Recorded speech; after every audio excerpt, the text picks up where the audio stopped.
दुख दारिद्र सब कुछ हरई। नित्य गुरु की पूजा। गुरु ब्रह्मा गुरु विष्णु हैं, गुरुवर हैं महादेव। कहते भक्त सब कीजिए, गुरु चरणन की सेव। गुरु बहुत बड़ी चीज है। राम कृष्ण से को बड़ा उन्हों तो गुरु की, तीन लोक के वे धनी, गुरु आ गए आधीन। ऐसा दान डिब्बा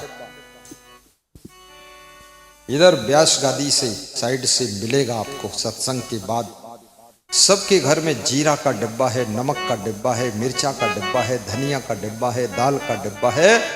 एक डिब्बा दान का भी होना चाहिए, क्योंकि नित्य दान करने से घर का दरिद्र नहीं। मैं नहीं कह रहा हूं, चाणक्य कह रहा। दारिद्र्यनाशनम दानम शीलम दुर्गतिनाशनम। रामायण में लिखा है कलयुग केवल दान अधारा, और करी करी दान नर उतरहि पारा। बहुत सुंदर, क्योंकि दान से लोभ का अंत होता है। कृष्ण कहते हैं त्रिविधम नरकसिदम द्वारम नाशनम आत्मनः कामः क्रोधः तथा लोभः तस्मात् एतत्त्रयम् त्यजेत्। एतैहि विमुक्तः कौन्ते तमो द्वारै त्रिभिः नरः आचरति आत्मनः श्रेयः ततो याति पराम गतिम। दातव्यम इति दानम एतद्दानम देशे काले पात्रे दानम। श्री कृष्ण कहते हैं काम क्रोध लोभ ये नरक के द्वार हैं, अर्जुन इनको त्याग करना चाहिए।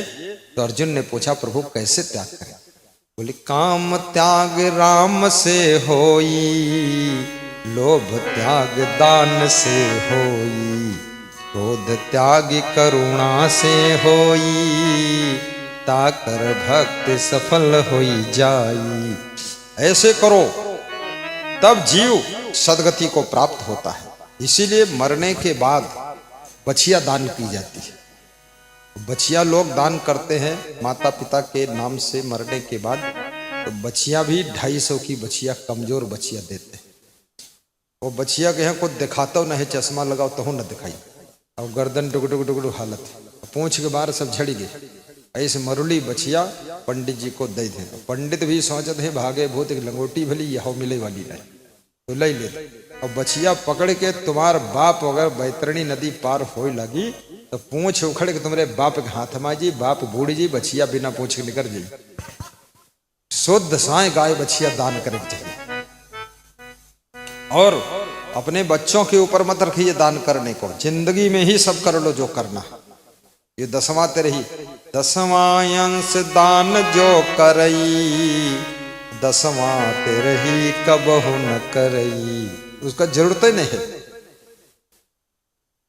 10वां अंश समय दान भी कीजिए धर्म के लिए, श्रम दान कीजिए धर्म के लिए, वस्त्र दान भी कीजिए। जब द्रौपदी का चीरहरण हुआ, द्रौपदी की साड़ी खींची गई भरी सभा में महाभारत के समय, दुशासन ने खींचा दुर्योधन के आदेश से। जुआ में हार गए युधिष्ठिर। युधिष्ठिर जैसा धर्मराज भी जुआ में हार करके और इतनी बेइज्जती को सहना पड़ा। इसलिए जुआ कभी खेलना नहीं चाहिए। नंबर 2, साड़ी खींचते खींचते थक गया दुशासन, गिर गया, पसीना पसीना हो गया, लेकिन साड़ी कम नहीं पड़ी। तो आकाशवाणी हुई कि साड़ी कम नहीं हो। क्यों? तो कहानी एक उसके पीछे जुड़ी है कि द्रौपदी नदी में स्नान करने गई। तो एक साधु स्नान कर रहा था नदी में, उसको देखा द्रौपदी, तो कहा बाबा आप स्नान करके बाहर निकलो, मैं पांव छू लूं फिर घर जाऊं। तो बाबा बोला मैं नहीं निकलूंगा, तुम पांव मत छो, तुम ऐसे चली जाओ, दूर से हाथ जोड़ दे। बोले क्यों नहीं निकलोगे? बोले हमारे कपड़ा नदी में बह गए, तो हमारे तेरे कपड़ा नहीं है, इसलिए हम रात में निकली, तो कुछ जुगाड़ू बनाई। तो द्रौपदी ने वो सफेद साड़ी पहने थी, उसमें का थोड़ा टुकड़ा फाड़ करके दे दिया और रख दिया और कहा महाराज प्रणाम, मैं जाता। तो महात्मा ने आशीर्वाद दिया था कि तुमने मेरी लाज बचाने के लिए अपनी साड़ी का टुकड़ा फाड़ कर हमको दे दिया है सफेद धोती से। जाइए, मैं आशीर्वाद देता हूं, मेरी तपस्या भक्ति साधना तुम्हारे साथ जुड़ेगी, तुम्हारी लाज कोई उघाड़ नहीं सकता।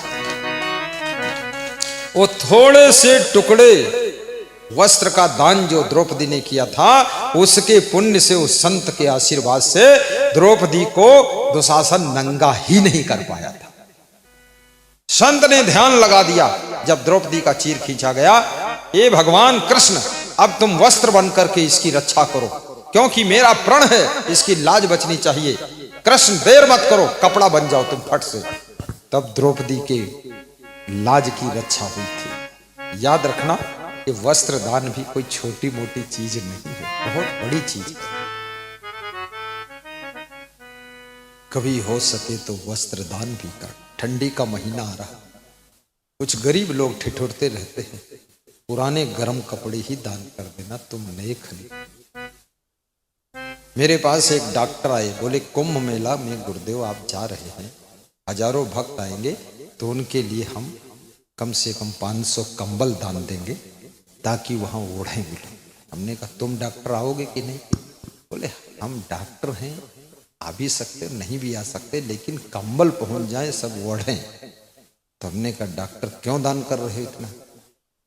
बोले पहली बार जब आए थे आप तो फूस का छप्पर पड़ा हुआ था और मिट्टी कच्ची दीवारें थी घर पे, 33 साल पहले, और अब खीरी में महल बना हुआ, हॉस्पिटल में रहा, 250 मरीज रोज आता है, और लखीमपुर में 3 मकान बने, और एक लड़का प्रोफेसर हो गया, एक लड़का डॉक्टर हो गया, और दामाद लेखपाल हो गया, और लड़की टीचर हो गया। अब हमारी सब उंगली घी में है तो थोड़ा घी तुम्हारी तरफ फेंक देवे। हमने कहा इतनी उन्नत कहां से हुई? बोले बस गुरु का ध्यान करता हूं आपका, और आपकी आश्रम पे दान भी करता रहता। ये हुआ गुरुजी ध्यान से, ज्ञान से और दान से हुआ। जो भी हुआ, उन्नति जब होगी तो पुण्य से ही होगी, और पुण्य जब होगा तो तुम्ही से होगा, और तुमको पुण्य करना है। तो समय पूरा हो गया। नवधा भक्ति करूं पूरी कि न करूं, कि एक ही भक्ति विराम कर दूं? कर दें? हाँ तो 2 मिनट में निपटा देता हूं, हमें क्या। प्रथम भगति संतन कर संगा, दूजे रति मम कथा प्रसंगा। पहली भक्ति संतों का संग करो। वो कहानी सुना रहा था, वो गिर गया लड़का, कान से अंगुली निकल गई, ऊंटम लड़ गया, तो उसने सत्संग के 2 शब्द सुन ली, फिर उठकर भागा। तो भाइयों ने पूछा कुछ सुना तो नहीं सत्संग? बोले 2 बातें सुना। बोले क्या? बोले संत सुना रहे थे देवी देवता के परछाई नहीं होते, देवी देवता के पैरों के चिन्ह नहीं बनते। तो सब भाइयों ने कहा देवी देवता की बात रहे, कोई बात नहीं, अपन तो चोर, हमारी बातें नहीं। चोरी किया, बहुत बड़े सेठ के यहाँ चोरी किया, करोड़ों रुपये चुराए, सोना चांदी चुराया, घर ले आए। सवेरे सेठ को पता चला चोरी, उसने थाने में रिपोर्ट लिखाई, पुलिस अलर्ट हो गई, जांच चालू हो गई, लेकिन पता नहीं चल पाया कौन चोरी किया। तो सीआईडी छोड़ा गया। एक दिन उन चोरों के घर पे रात में 12 बजे रात को काली देवी आई, काला झंगोला पहने, काले काले बाल लटक रहे। तो देवी ने कहा तुम्हारे पिताजी बड़े चोर थे, वो हमें पूजा चढ़ाते थे, मैं देवी हूँ, काली देवी हूँ, तुम्हारा सत्यानाश कर दूंगी। तुम लोग चोरी रोज करते हो, इतनी अच्छी चोरी लगी सेठ के घर में, तुमने कुछ हमें दान नहीं किया, पूजा नहीं किया, पूजा करो नहीं विनाश कर दूंगा। तो सब भाइयों ने हाथ जोड़ा कि देवी जी माफ करो, तो हम पूजा करेंगे, विनाश मत करो। देवी बोली मैं जा रही, कल तक पूजा हो जानी चाहिए। जब देवी चली तो उन्होंने देखा परछाई है देवी के। बोले पैरों चिन्ह देखो, चिन्ह भी बड़े बड़े जूता के। अरे बोले देवी नहीं है, सीआईडी लगा, क्योंकि संत कह रहे थे सत्संग में देवी देवताओं के परछाई नहीं होती और पैरों के चिन्ह नहीं बनते, और इसके चिन्ह भी बने हैं और परछाई भी है। रात में ही ट्रक मंगाया और सारा सामान लाद करके 2 घंटे में वहां से छोड़कर भाग गए, दूसरे प्रदेश में चले। 2 घंटे के बाद इतना बड़ा पुलिस फोर्स आया, पूरा गांव घेरा गया और सब घर में पहुंचे पुलिस वाले। न घर वाले मिले और न घर में सामान मिला, खाली दीवारें मिली। वो लोग भागकर बच गए। बात को पता लगाया तो बोले, अरे मिल जाते तुम्हारी कुटाई होती और जेल में सड़ते तुम लोग। बोले, संतों के 2 शब्द सुनने से जान बची, जेल से बचे, धन बचा, इज्जत बची। तो अगर संतों का पूरा सत्संग सुना जाए तो क्या क्या बच सकता। ऐसा गणित लगाया। बोले, बाप मना कर गया था, बाप के पास विवेक नहीं था, संतन का सत्संग सुनना जरूरी है। तो सत्संग में जाने लगे चारों भाई। तो चोरी भी छूट गई, बुराई छूट गई, शराब छूट गई, मांस मछली छूट गया, आदतें छूट गई, गुस्सा छूट गई, प्रेम से रहने लगे, सुमत घर में हो गई, अब गुरु बना ली, भक्ति शुरू हो गई। तो उनकी इतनी उन्नति है कि वो बहुत महान भक्त बने और हर साल भंडारा करने लग गए और धनवान भी बहुत हुए। याद रखना, ये सत्संग का प्रभाव है। इसलिए भगवान कहते हैं, प्रथम भगति संतन कर संगा, दूजे रति मम कथा प्रसंगा। गुरु तुम्हारे अवगुण भी दक्षिणा में लेता है, बुराई दक्षिणा में लेता है, नशा व्यसन की आदत दक्षिणा में लेता है, तुम्हारी गुस्सा को भी दक्षिणा में लेता है, तुम्हारा जितना कचड़ा पचड़ा लफड़ा झगड़ा सब दक्षिणा में ले लेता है। तब तुम केवल कंचन बनकर निरखते हो, चमकते हो, तुम्हें कचड़ा रह ही नहीं जाता। इसलिए गुरु भक्ति करना चाहिए। प्रथम भगति संतन कर संगा, दूजे रति मम कथा प्रसंगा। हे शिवरी, दूसरी भक्ति, मेरे कथा प्रसंगों को प्रेम से सुनो। कथा प्रेम से सुनना चाहिए, सत्संग प्रेम से सुनना चाहिए।